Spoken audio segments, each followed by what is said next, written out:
Hi, my name is Katie McGuire and I have problem number 4.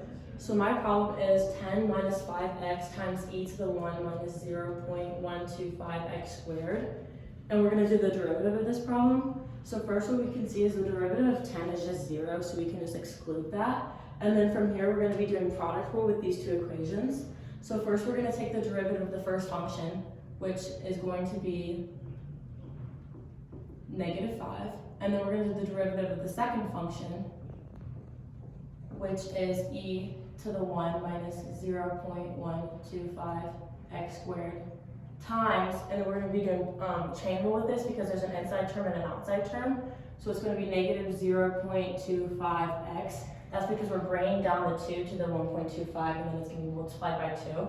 So that's our derivative of the second function.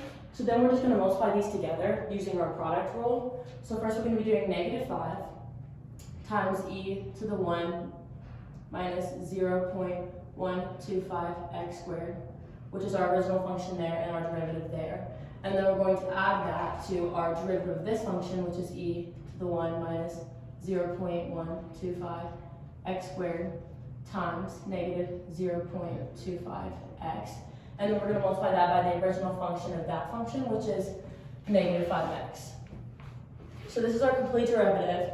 And then we're going to find the critical numbers in order to find the relative extrema. So we're going to set that equal to 0, and then you can plug that into your equation solver on the calculator. And then you can see that the relative extrema are x equals 2 and x equals negative 2. So those are our critical numbers because it's where the derivative is 0. And you can see this in the f of x graph. Where it approaches 0, there's no derivative at that point and at that point. And then on the derivative function, you can see that that's where the x equals 0.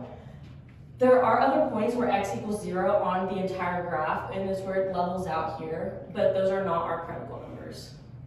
And then in order to find the absolute extrema on the interval of 0 to 5, we're going to plug in the n values and our critical value 2 into the original equation 10 minus 5x e to the 1 minus 0.125x squared.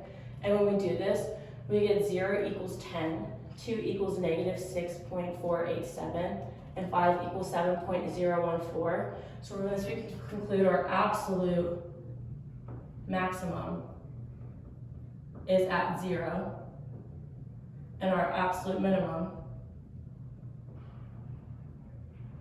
is at x equals 2.